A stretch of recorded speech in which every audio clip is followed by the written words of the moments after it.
उसमें बाकायदा जांच होती थी, बर्खास्तगी तक हो जाती। हिंदी लेखिका गीतांजलि श्री के उपन्यास रेत समाधि को मिला अंतर्राष्ट्रीय बुकर सम्मान। और विवेचना में सुनिए भागलपुर का अखफुड़वा कांड जिसने हिला दिया था जनमानस को। ये काम पुलिस नहीं, वहाँ की आम जनता कर रही है और इन तथाकथित हत्यारों, लुटेरों और बलात्कारियों के लिए आंसू बहाने की कोई जरूरत नहीं है।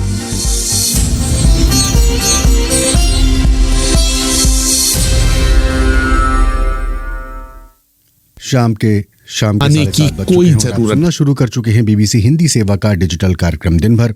स्वागत, अभिनंदन। फेसबुक और यूट्यूब पर सुन रहे समस्त श्रोताओं का पहले मुख्य समाचार। लद्दाख में सेना की गाड़ी नदी में गिरने से कम 7 जवानों की मौत हो गई है। सेना के प्रवक्ता ने बताया कि फौज की गाड़ी 26 जवानों को लेकर लद्दाख के परतापुर में ट्रांजिट कैंप से सब सेक्टर हनीफ जा रही थी। रास्ते में ही गाड़ी सड़क से फिसलकर श्योक नदी में गिर गई। इनमें 7 लोगों की मौत हो गई। 19 सैनिक गंभीर रूप से जख्मी हुए हैं। श्योक नदी लद्दाख के तुर्तुक में है। समाचार एजेंसी एएफपी के मुताबिक रूस की एक कोर्ट ने उन 115 सैनिकों की अपील खारिज कर दी है जिन्हें यूक्रेन युद्ध में हिस्सा लेने से इनकार करने के कारण बर्खास्त किया गया था। इन सैनिकों ने बर्खास्तगी के फैसले को कोर्ट में चुनौती दी थी। रूस ने 24 फरवरी को यूक्रेन पर हमला किया था। 3 महीने से चल रहे इस युद्ध में पहली बार आधिकारिक तौर पर सामने आया है कि रूसी सैन्य अभियान में हिस्सा लेने से सैनिक इनकार कर रहे हैं। रूस के दक्षिणी कारबीदिनो बल्गारिया रिपब्लिक में एक मिलिट्री कोर्ट ने इस मामले में गुरुवार को कहा कि उसने जरूरी दस्तावेजों की जांच की है और नेशनल गार्ड के अधिकारियों से सवाल किया है। जम्मू और कश्मीर में बीती रात सुरक्षाकर्मियों और पुलिस के बीच मुठभेड़ की 2 घटनाएं हुई। समाचार एजेंसी एएनआई के मुताबिक पहली मुठभेड़ में श्रीनगर में लश्कर तैयबा के 2 चरमपंथी मारे गए। दूसरी मुठभेड़ अवंतीपुरा में हुई। वहां टीवी आर्टिस्ट आमरीन भट्ट की हत्या से जुड़े 2 चरमपंथी मारे गए हैं। कश्मीर के आईजी विजय कुमार ने कहा कि मारे गए चरमपंथियों में से एक के पास AK-47 राइफल और पिस्टल बरामद हुई है। उनके अनुसार पिछले 3 दिनों में पुलिस ने मुठभेड़ में कुल 10 चरमपंथियों को मारा है। इनमें से 7 का संबंध लश्कर तैयबा से जबकि 3 का संबंध जैश ए मोहम्मद से था। NIA की एक विशेष अदालत ने कश्मीर के अलगाववादी नेता यासीन मलिक को टेरर फंडिंग के मामलों में दोषी करार देते हुए उम्र कैद की सजा सुनाई थी। इस फैसले के खिलाफ गुरुवार को पाकिस्तान की संसद के संयुक्त सदन में एक प्रस्ताव पारित करके यासीन को मिली सजा के खिलाफ विरोध दर्ज कराया गया और हुर्रियत नेता के परिवार के प्रति संवेदना जाहिर की गई है। पाकिस्तान के आला नेताओं का मानना है कि यासीन पर लगाए गए आरोप झूठे हैं। इस प्रस्ताव में लिखा गया है कि सदन भारत सरकार की निंदा करता है।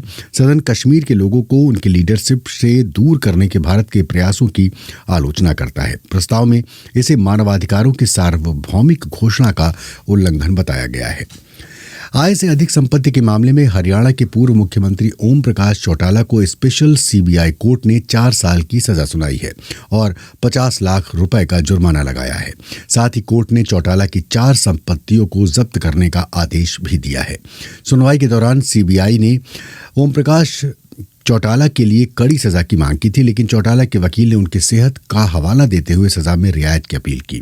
वकील ने दावा किया था कि चौटाला बीमार है और 90% विकलांग है।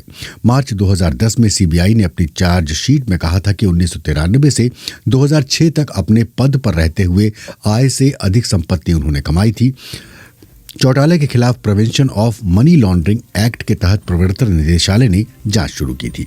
ये थी अब तक की बड़ी खबरें और अब आज का दिन भर कार्यक्रम।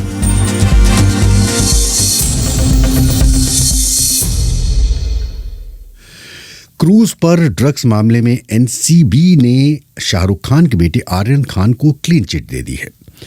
इस मामले में उसने चार्जशीट दाखिल की। जैसा कि आप जानते हैं कि पिछले साल अक्टूबर महीने में आर्यन खान समेत 17 लोगों को मुंबई में एक क्रूज पर हो रही कथित रेव पार्टी से जुड़े मामले में गिरफ्तार किया गया था।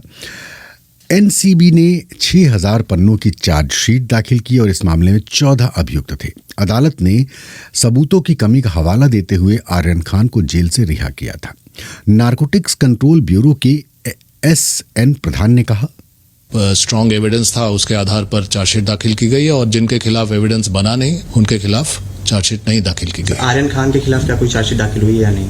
किसी व्यक्ति विशेष पर मैं कमेंट नहीं करना चाहता हूं। मैंने आपको बता दिया कि 14 लोगों पर चार्जशीट हुआ, 6 पर नहीं हुआ। सर लेकिन जैसे पहले की बात आई थी कि कई लोगों को जिनको भी आपने पकड़ा था उनके खिलाफ पूरे सबूत थे, पेडलर से संपर्क होने की जानकारी थी, तो वैसे में 6 लोग के खिलाफ क्यों सबूत नहीं मिल पाए, आप कुछ बता पाए? सबूत होता है, फिजिकल सबूत होता है, या तो पोजीशन आपके पास मिलता है, आपके पोजीशन में ड्रग्स मिलता है, या आपके कहने पर, आपकी बात पर जो है ड्रग्स किसी और के पास मिलता है, या रिकवरी होती है, आपके प्रीमाइसेस में रिकवरी होती है, तो यही सब सबूत कहलाते हैं। लेकिन जब इंक्रिमिनेटिंग एविडेंस नहीं होता है तो हम लोग मैन्युफैक्चर तो नहीं कर सकते। तो जो कारगर कार्रवाई होती है बियॉन्ड रीजनेबल डाउट होनी चाहिए, और इन्वेस्टिगेशन का यह एक उसूल है, तो इसी उसूल पर हम लोग कायम रहे। और एसआईटी ने जो कुछ गलतियां लोकल लेवल पर हुई थी, प्रोसीड्यूरल गलतियां हुई थी, इसी के वजह से एसआईटी को टेक ओवर करना पड़ा, और एसआईटी ने टेक ओवर करके एक प्रोफेशनल इन्वेस्टिगेशन करने के बाद, विदाउट बायस इन्वेस्टिगेशन करने के बाद ऐसा पाया कि कुछ लोगों के खिलाफ इन्वेस्टिगेशन में प्रूफ नहीं मिल रहा है,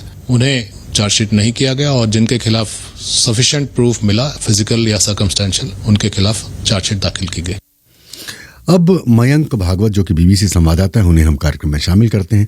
मयंक, ये एक बेहद हाई प्रोफाइल मामला बना था, हमारे श्रोताओं को बताइए कि इसमें क्या टर्न्स एंड ट्विस्ट आए थे?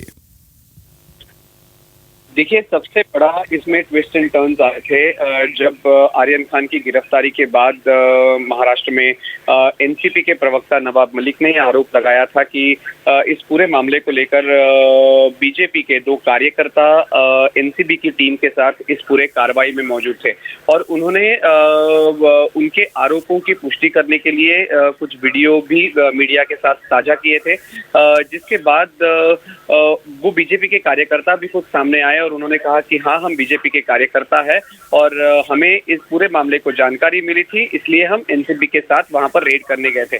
तो ये सबसे बड़ा पहला ट्विस्ट एंड टर्न था। दूसरा ट्विस्ट एंड टर्न था, एनसीबी ने जब ये पूरा मामला किया था, जब आर्यन खान की गिरफ्तारी की गई, तब एनसीबी के एक इंडिपेंडेंट विटनेस थे प्रभाकर साइल, जो उस पूरे दौरान वहां पर एनसीबी की टीम के साथ मौजूद थे। प्रभाकर साइल ने एनसीबी के खिलाफ जाकर बयान दिया। उन्होंने कोर्ट में एक एफिडेविट फाइल किया था जिसमें कहा गया था कि ये पूरा मामला आर्यन खान के खिलाफ बनाया हुआ झूठा है, और उन्हें कुछ लोगों को पहले से ही आइडेंटिफाई करने के लिए फोटो दिए गए थे, और उन्हें ये भी आरोप लगाया कि किरण गोसावी जो उनके साथी और एक इंडिपेंडेंट विटनेस थे, उन्होंने उन्हें कहा था कि तकरीबन 8 करोड़ रुपए ये एनसीबी के जोनल डायरेक्टर, जो पूर्व जोनल डायरेक्टर है समीर वानखेड़े, उनको देने हैं। तो ये सबसे बड़े 2 ट्विस्ट आर्यन खान की गिरफ्तारी के बाद आए थे, और जिसके बाद कहीं ना कहीं इस पूरे जांच पर सवाल उठे, और सवाल समीर वानखेड़े पर भी उठे। तो अब लेटेस्ट क्या है? आज जब प्रेस कॉन्फ्रेंस हो गई तो अब इस ताजा स्थिति क्या है? देखिए, एनसीबी ने अब आर्यन खान को पूरी तरह से क्लीन चिट दे दी है। उन्होंने कहा कि आर्यन खान के पास कोई भी ड्रग नहीं मिला था। जो कई बार मीडिया ने भी ये सवाल उठाया था कि आर्यन खान के पास ड्रग्स ना मिलने के बावजूद भी आर्यन खान को क्यों गिरफ्तार किया गया, तो एनसीबी का कहना था कि कहीं आर्यन खान एक इंटरनेशनल ड्रग सिंडिकेट का हिस्सा है। लेकिन आज जब एनसीबी ने खुद होकर ये कह दिया है कि आर्यन खान के खिलाफ कोई भी सबूत नहीं मिला है, ऐसे में समीर वानखेड़े के खिलाफ क्या कार्रवाई होगी ये देखना दिलचस्प होगा, क्योंकि जो जानकारी सामने आ रही है, कहीं ना कहीं समीर वानखेड़े के खिलाफ भी अब कार्रवाई हो सकती है। बहुत बहुत शुक्रिया मयंक भागवत, इस पूरे प्रकरण पर उसी समय से नजर रख रहे थे, आपका बहुत बहुत शुक्रिया। अब सवाल ये है कि ये कोई इस तरह का पहला मामला नहीं है, इस तरह के पहले मामले भी आते रहे हैं जब इन्वेस्टिगेशन गलत साबित हुआ। तो सवाल ये है कि एक पीड़ित व्यक्ति जो कि जेल चला गया, उसका करियर बर्बाद हो गया, इस तरह के मामलों से निपटा कैसे जाता है? क्या कोई तरीका है? क्या कोई इन्वेस्टिगेशन के खिलाफ कुछ बातें होती हैं? अब से कुछ देर पहले मैंने बात की उत्तर प्रदेश के पूर्व पुलिस महानिदेशक रह चुके विक्रम सिंह से, और उनके सामने यही सवाल रखा।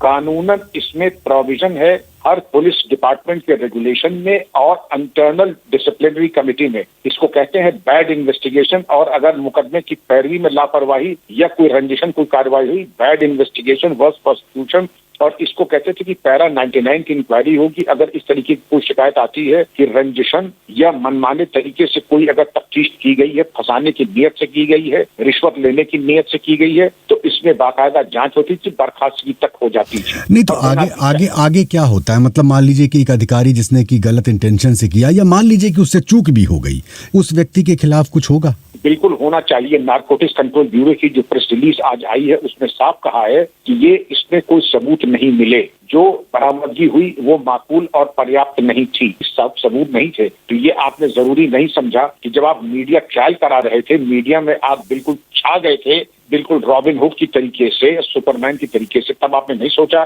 कि आप किसी की इज्जत और किसी की शोहरत आम को आप बिल्कुल तबाह और कत्ल कर रहे हैं। और इसके लिए एक इंटरनल इंक्वायरी होती है। इंटरनल इंक्वायरी में इसका खामियाजा बर्खास्तगी तक हो सकता है। समीर वान खेड़े का जो भी इन्वेस्टिगेशन कर रहे थे, जिन्होंने गैर जिम्मेदाराना हरकत करके, क्योंकि ये गैर जिम्मेदाराना ही नहीं है, वो तो लापरवाही में आ जाएगा, ये एक तरीके से फर्ज के प्रति, फर्ज के बारे में बिल्कुल एक तरीके से उदासीन, इंडिफरेंस, और इसको कहते हैं कि एक मॉरल टर्पिट्यूड, अंग्रेजी में कहें तो मॉरल टर्पिट्यूड। अगर मॉरल टर्पिट्यूड है इन्वेस्टिगेशन में तो इसमें डिसमिसल सिस्टम पे बात नहीं आती है। मैं ये नहीं कह रहा हूँ कि आर्यन खान और उनकी फैमिली का किसी तरीके से इसमें भरपाई हो पाएगी, क्योंकि जो आर्यन खान ने वक्त जेल में बिताया है, जो फैमिली के साथ नाइंसाफी हुई है, उसकी भरपाई कभी नहीं हो सकती। इस तरह के तमाम मामले आपने भी देखे होंगे जिसमें कि जवाबदेही तय की गई हो। जवाबदेही तय की जाती रही है। इसी वजह से पैरा 99 की इंक्वायरीज होती थी कि इन्वेस्टिगेशन अगर लापरवाही से किया गया, क्योंकि तफ्तीश के हर दौर में आपको कानूनी मशवरा और राय लेनी होती है, और हर 15वें दिन अगर कानूनी मशवरा ले रहे हैं तो कैसे कि जब आप बिल्कुल मंजिले मकसूद तक, जब बिल्कुल फाइनल स्टेज पे, तब आप कह रहे हैं कि मेरे पास कुछ है नहीं, ये मामला 1 साल पुराना है, तो आप अभी तक कर रहे थे। हर 15वें दिन अगर कानूनी राय आप ले रहे थे तो पहले ही दौर में कानूनी राय की बुनियाद के ऊपर आपको जुर्म खारिजा, आपको केस खत्म करना चाहिए था, बनस्बत 1 साल तक आपको लटकाने के बाद। बेहतर ये होता कि गिरफ्तारी बरामदगी के तुरंत बाद कानूनी मशवरा लेने के बाद आप या तो अपनी गलती मान लेते, बनस्बत इसके की गलती बढ़ा करके आपने किसी फैमिली या किसी इंसान की और किसी शहरी की आपने शोहरत आम खत्म कर दी, उसकी रेपुटेशन, उसकी आम ख्याति खत्म कर दी। लेकिन मैंने कई जगह पहले एक रिवायत थी, हर ऐसे केस में जांच होती थी जिसमें डिसमिसल तक होता था, जिन्होंने इन्वेस्टिगेशन किया है और उन्होंने इस तरीके की लापरवाही और हिमाकत की थी। ये थे उत्तर प्रदेश के पूर्व पुलिस महानिदेशक विक्रम सिंह।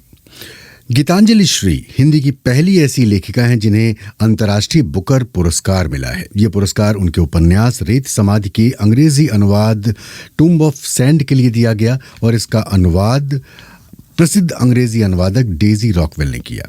ये पहला मौका है जब कोई हिंदी रचनाकार बुकर के लिए पहले लॉन्ग लिस्टेड, फिर शॉर्ट लिस्टेड और फिर बुकर से सम्मानित हुई हो। अपने सहयोगी अंजुम शर्मा से जानते हैं कि रेत समाधि ने बुकर जीतने का सफर कैसे तय किया। गीतांजलि श्री का ये उपन्यास आया था 2018 में रेत समाधि नाम से, और 2022 में से बुकर पुरस्कार मिला है। बुकर मिलना अपने आप में इसलिए बड़ी बात है कि ये पहली कृति थी जो पहले बुकर के लॉन्ग लिस्ट तक पहुंची। लॉन्ग लिस्ट में कुल 13 किताबें थी, एक से बढ़कर एक किताब थी। उसके बाद शॉर्ट लिस्ट में पहुंची और शॉर्ट लिस्ट में 6 किताबें थी, हेवन, फ्लैंग knows, a new name, tomb of sand, the book of Jacob और cursed bunny. The book of Jacob, cursed bunny ऐसी किताबें थी जिनके बारे में काफ़ी ज़्यादा अनुमान लगाए जा रहे थे, न्यू नेम के भी, लेकिन टूम्ब ऑफ सैंड का भी बहुत ज़्यादा जिक्र चल रहा था। टूम्ब ऑफ सैंड रेत समाधि का ही अंग्रेजी अनुवाद है। यहाँ पर यह जानना बहुत ज़रूरी है कि जो बुकर पुरस्कार मिलता है वो अंग्रेजी में अनुदित किताबों को मिलता है, और वो जो अनुवाद है वो लंदन, आयरलैंड यानी ब्रिटेन, आयरलैंड में छपा हुआ होना चाहिए। तो 2018 में उन्होंने लिखा, फिर इसका अनुवाद हुआ। पहले फ्रेंच में अनुवाद हुआ था जिसका जिक्र उन्होंने कल बुकर मिलने के बाद किया था कि फ्रेंच में इसका अनुवाद उनके किसी मित्र ने किया था। उसके बाद डेजी रॉकवेल ने किया। डेजी रॉकवेल बहुत ही प्रसिद्ध एक अनुवादक हैं, और माना यह जा रहा है कि डेजी रॉकवेल जिस तरीके से गीतांजलि श्री के इस उपन्यास के भीतर उतरी, वो उतरना ही दरअसल गीतांजलि श्री और इस उपन्यास के नए दरवाजे खोल गया, क्योंकि डेजी रॉकवेल ने जो सरहदों के पार जाने के सिलसिला था उसे बहुत दूर तक वो ले गई और उसने भाषाई सरहद को मिटा दिया। दरअसल ये पूरा का पूरा जो उपन्यास है ये एक 80 साल की वृद्ध महिला के जीवन पर आधारित है, जो खाट पर पड़ी रहती है, जिसे जीवन से कोई बहुत ज़्यादा लगाव नहीं है, लेकिन अचानक उसके जीवन में उत्साह और उमंग भर जाता है और वो पाकिस्तान की तरफ जाती है और अपने अतीत को याद करने लगती है। तो आप मुझसे पूछें तो इस उपन्यास में वो सब कुछ है। जब मैंने गीतांजलि श्री का इंटरव्यू किया था तब मैंने उनसे भी ये बात कही थी कि आपके इस उपन्यास में वो सब कुछ है जो एक उपन्यास या किताब में होना चाहिए। मसलन स्त्री है, स्त्रियों का मन है, पुरुष है, थर्ड जेंडर है, प्रेम है, नाते हैं, समय को बांधने वाली छड़ी है, अविभाजित भारत है, विभाजन के बाद की तस्वीर है, जीवन का अंतिम चरण है और उस अंतिम चरण में अनिच्छा से लेकर इच्छा का संचार है, मनोविज्ञान है, सरहद है, कौए हैं, हास्य है, बहुत लंबे वाक्य हैं, बहुत छोटे वाक्य हैं, जीवन है, मृत्यु है और विमर्श है जो बहुत गहरा है और वही बातों का सच है। जानकारी दे रहे थे बीबीसी संवाददाता अंजुम शर्मा। और अब वक्त है विवेचना का। हाल ही में मशहूर पत्रकार रहे अरुण शौरी की आत्मकथा प्रकाशित हुई है, the commissioner of lost causes, जिसमें उन्होंने 1980 में हुए भागलपुर ब्लाइंडिंग केस की विस्तार से चर्चा की है, जिसमें 33 लोगों की आंखें फोड़कर उसमें तेजाब डाल दिया गया था। क्या था पूरा ये प्रकरण, सुनिए रेहान फजल से विवेचना में। 1980 में जब पहली बार भागलपुर में अंधा किए गए लोगों की तस्वीरें छपी तो उसने पूरे जनमानस को बुरी तरह से झकझोर दिया। कुछ पुलिस वालों ने तुरंत न्याय करने के नाम पर कानून अपने हाथों में ले लिया और 33 अंडर ट्रायल लोगों की आंखें फोड़कर उसमें तेजाब डाल दिया। बाद में इस पर एक फिल्म भी बनी, गंगा जल। हाल ही में मशहूर पत्रकार रहे अरुण शौरी की आत्मकथा प्रकाशित हुई है, the commissioner for lost causes, जिसमें उन्होंने इस घटना का विस्तार से ब्यौरा दिया है, जिसे उनके अखबार इंडियन एक्सप्रेस ने सबसे पहले ब्रेक किया था। अरुण शौरी बहुत एक काबिल रिपोर्टर था। बाद में वो गोवा में नवहिंद टाइम्स का एडिटर भी बना, तो उसको इत्ला मिली और फिर वो भागलपुर गया देखने के लिए सेंट्रल जेल में, और वहाँ एक बहुत कॉन्शियस जेलर थे बच्चूलाल दास, और उन्होंने पहले तो इसकी जांच की पूरी, इससे बातचीत की पता करने के लिए कि ये पुलिस की तरफ से आया है या सीआईडी की तरफ से आया है। उसके बाद फिर जब उनको विश्वास हो गया कि नहीं ये एक रिलायबल आदमी है और इंडियन एक्सप्रेस की तरफ से आया है और वहाँ काम अच्छा करता रहा है, तो उन्होंने जो प्रिजनर्स थे दफ्तर में बुलाया और इसको मिलने दिया, उनसे बातचीत करने दी। और अरुण सिन्हा बहुत कॉन्शियस रिपोर्टर था, तो उसने इनसे मिला, औरों से पता किया और लोगों से भागलपुर में बात की, पुलिस वालों से बात की, फिर उसने 2-3 हफ्ते लगाकर ये स्टोरी पहले हमें भेजी। अरुण सिन्हा, जो बाद में गोवा के अखबार नवहिंद टाइम्स के संपादक बने, बताते हैं कि जब मैं भागलपुर जेल के सुपरिंटेंडेंट बच्चूलाल दास से मिला तो शुरू में उनका रवैया बहुत सावधानी भरा था। नहीं, वो तो सचमुच ही बहुत बहादुर ऑफिसर थे, बिल्कुल ही। मतलब हम आप जर्नलिस्ट हैं और कोई भी जर्नलिस्ट अगर ऐसे माहौल में जहाँ की सारे के सारे पुलिस, डिस्ट्रिक्ट एडमिनिस्ट्रेशन, लॉयर, सारे लोग एक तरफ है, डॉक्टर्स एक तरफ है, तो आपको ये बात उठती ही नहीं। सारी क्रेडिट जो है मतलब जानी चाहिए। अगर दूसरे ढंग से होती तो हो सकती थी, लेकिन उस समय, उस क्षण, उस मौके पे जिसके जेल में ब्लाइंडेड प्रिजनर्स हैं और वो मतलब मीडिया से अपने करियर को रिस्क में लेके वो बता रहा है, इसलिए कि भाई ये बड़ी गंदी बात हो रही है, बहुत बुरी बात हो रही है, तो ये तो बहुत रेयर ऑफिसर था वो। उन्हीं को सस्पेंड कर दिया गया कि भाई आपने बिना परमिशन लिए कैसे सब बोला, वो सब बोला, जो होता है यूजुअली, ये अच्छे ही आदमी पनिश हो जाते हैं, तो वो सस्पेंड हो गए। वहां का पुलिस सुपरिटेंडेंट सस्पेंड नहीं हुआ, लेकिन ये बेचारा सस्पेंड हुआ, काफी दिन तक सस्पेंड रहा, बाद में उसको रीइंस्टेट किया गया, तनख्वाह मिली। मैंने अरुण शौरी से पूछा कि इन कैदियों को किस तरह से अंधा किया जाता था। होता ये था कि इनको पकड़ लिया गया, घसीट कर ले आए जेल में, और एक कमरे में एक सो कॉल्ड डॉक्टर साहब वो आते थे। आपको याद होगा कि उन दिनों में बोरियां जैसे सिली जाती थी, उसका एक लंबा सा, मेरे को उसको तकवा कहते थे क्या, इतनी लंबी सुई होती थी 8-9 इंच की, उससे वो सिए जाती थी। तो उस तकवे से वो खट इनकी आंखों में लगा देता था और पियर्स कर देता था आंखें। और वो देखिए पहले पुलिसमैन उसको, उस आदमी को नीचे लेटाकर और पीठ के बल लटाकर और उसके हाथ पांव इस तरह उस पर बैठकर उसको इमोबिलाइज कर देते थे और ये डॉक्टर साहब ये कर देते थे और उसके बाद डॉक्टर वुड पोर उनकी आंखों में तेजाब डाल देता था कि कहीं कोई आईसाइट बच ना जाए और ये बेचारे तो चिल्लाते ही रह जाते थे।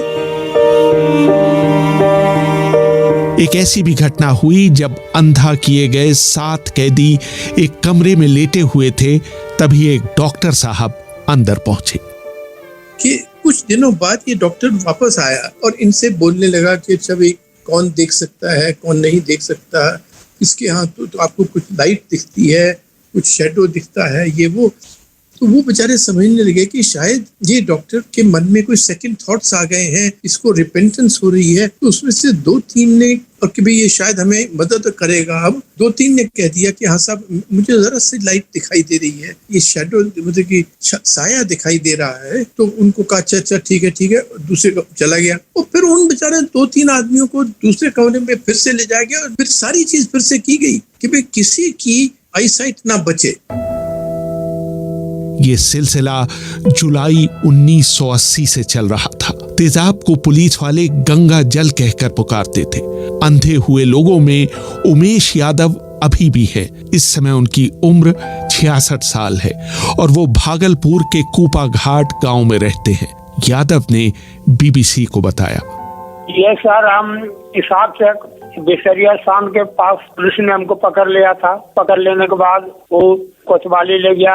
अब कोतवाली में ले जाके आज दोनों आंख में प्योर तेजाब जो होता है डाल करके दोनों आंख अंधा बना दिया। वहाँ का जेल का सुपरिटेंडेंट BL दास थे उस टाइम में। BL दास ने ही सबका स्टेटमेंट तैयार कर करके केस को सुप्रीम कोर्ट हिंगोरानी के पास भेजी थी। और फिर कुछ आपको मुआवजा वगैरह मिला? कुछ इसके एवज में सरकार ने आपको दिया? सर 15 हजार रुपया दिया था, वो भी खुदरा खुदी आ करके कभी 10,000 कभी 5,000 कर करके दिया। वो भी पैसा हम लोग का इधर उधर में ही चला गया। और फिर कुछ पेंशन भी मिली?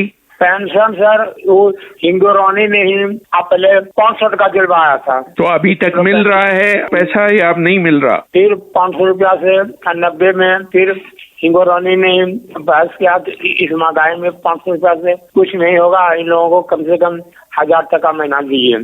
750 रुपया महीना हम लोग को ऑर्डर करवाया कोर्ट से। कुछ दिन मिला सर, वो अभी महीना में न देता है, कभी 2 महीना, कभी 3 महीना में, कभी 4 महीना में रोक करके पैसा देता है। बराडी के रहने वाले एक और पीड़ित भोला चौधरी बताते हैं, हम सर आए तो ससुराल से सर लखनपुर से, बीच में अकबर नगर पड़ता सर, वहाँ पुलिस सब था। वहाँ पूछा कहाँ से, हम गए सर हम ससुराल से आ रहे थे। इंक्वायरी किया सर, हमारे पास कुछ नहीं मिला, खैनी जवा हुआ पैसा मिला 20-40 का सर। कैसे तुम क्या कच्ची का? हमके नहीं सर, मैं बोलता माँ उनका हमको ट्रेन पर बैठा दिया।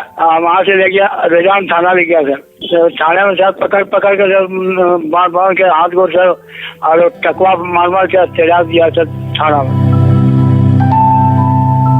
बाद में जब अरुण सिन्हा ने और जांच की तो पता चला कि जगन्नाथ मिश्रा मंत्रिमंडल के कम से कम एक सदस्य को पिछले 4 महीनों से इस मुहिम के बारे में जानकारी थी और उन्होंने इस बारे में पुलिस को आगाह भी किया था। लेकिन भागलपुर के पुलिस अधिकारियों ने उसका ये कहकर जवाब दिया था कि जिले में कानून और व्यवस्था बनाए रखने के लिए यही सबसे कारगर तरीका है। जब अरुण सिन्हा भागलपुर के पुलिस अधिकारियों से मिले तो उन्होंने सफाई दी कि ये काम पुलिस नहीं वहां की आम जनता कर रही है और इन तथाकथित हत्यारों, लुटेरों और बलात्कारियों के लिए आंसू बहाने की कोई जरूरत नहीं है। अरुण सिन्हा ने पटना लौटकर रिपोर्ट फाइल की। उनकी रिपोर्ट 22 नवंबर 1980 के इंडियन एक्सप्रेस के अंक में eyes punctured twice to ensure blindness शीर्षक से मुख्य पृष्ठ पर छपी। अरुण सिन्हा बताते हैं कि ये रिपोर्ट छापकर मेरे जीवन के लिए खतरा पैदा हो गया था। आम लोग सड़कों पर पुलिस के समर्थन में उतर आए थे। उनका कहना था कि पुलिस ने बिल्कुल सही काम किया है। रिपोर्टिंग के लिए मुझे नकली पहचान बनाकर भागलपुर जाना पड़ रहा था। जो वो लोग सड़क पे आ गए, पूरी पुलिस वाले और सिविल एडमिनिस्ट्रेशन के लोग भी उनके साथ थे, वकील लोग उनके साथ थे। अभी भी उस समय तो समा ही अजीब था। पूरी जो भागलपुर की जो जिसको एलिट बोलेंगे, मिडिल क्लास, ऑर्गेनाइज और अपर कास्ट जो कहिए, कई जगह तो ये बड़ा ही जो है ना सीमलेस रहता है, ये कौन अपर क्लास है कौन अपर कास्ट है।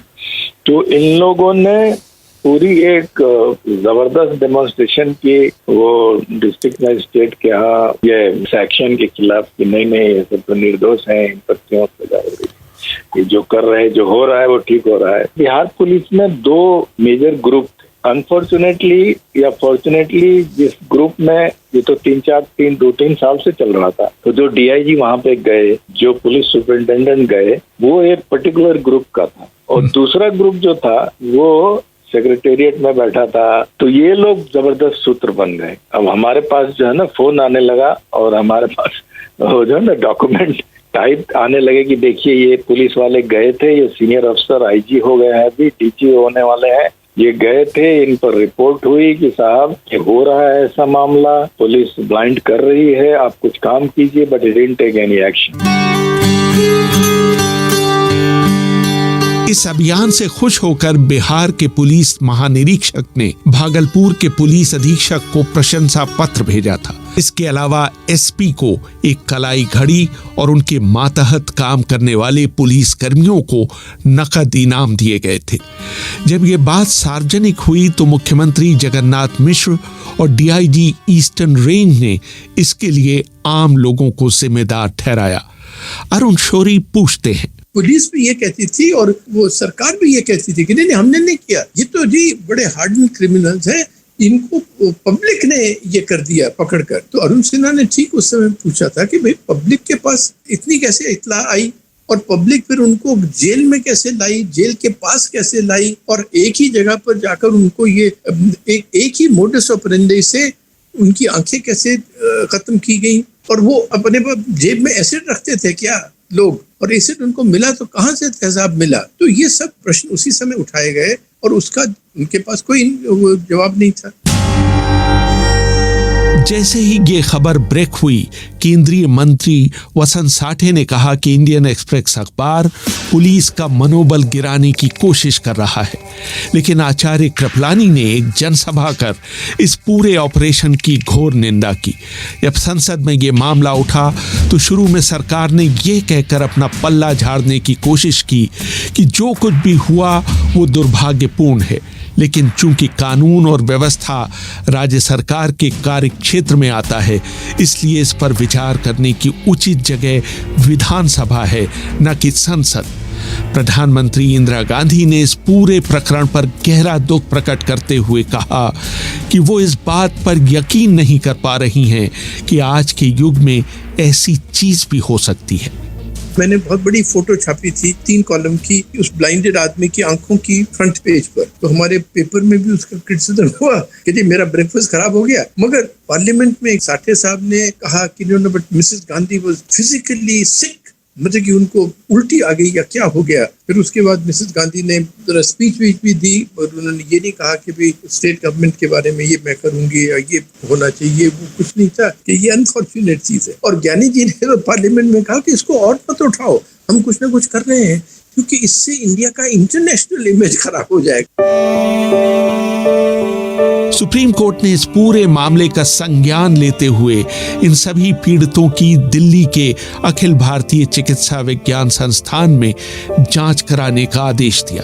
उसने ये भी कहा कि इन लोगों को जो शारीरिक नुकसान हुआ है उसको वापस लाने के लिए अदालत कुछ नहीं कर सकती, लेकिन जिन लोगों ने ऐसा किया है उनके खिलाफ कार्रवाई होनी चाहिए ताकि इस तरह की क्रूरता भविष्य में कभी न दोहराई जाए। अरुण शौरी बताते हैं कि बिहार सरकार ने ये बताने के लिए कि वो इस पर कुछ कर रहे हैं, इस काम में शामिल पुलिस अधिकारियों की पहचान परेड करवाई और पूरी तरह से अंधे हो गए लोगों से कहा गया कि वो उन पुलिस अधिकारियों की पहचान करें जिन्होंने उन्हें अंधा किया था। इसके बाद उसने 15 पुलिस कर्मियों को निलंबित कर दिया, लेकिन 3 महीनों के अंदर ही हर एक व्यक्ति का निलंबन आदेश वापस ले लिया गया। अरुण शौरी ने इस संबंध में बिहार के तत्कालीन मुख्यमंत्री जगन्नाथ मिश्र से बात की। हुआ ऐसे कि भी मुझे फोन आया कि जी वो दिल्ली आ रहे हैं इसलिए आपसे मिलना चाहते हैं। तो मैं यहाँ बिहार भवन था, उनको मिलने गया तो उनको बैठे हुए थे, जरा भारी थे और इधर चारों तरफ इधर मेजों पर अखबारों के ढेर लगे हुए थे। उन्होंने कहा भाई लोग चाहते हैं।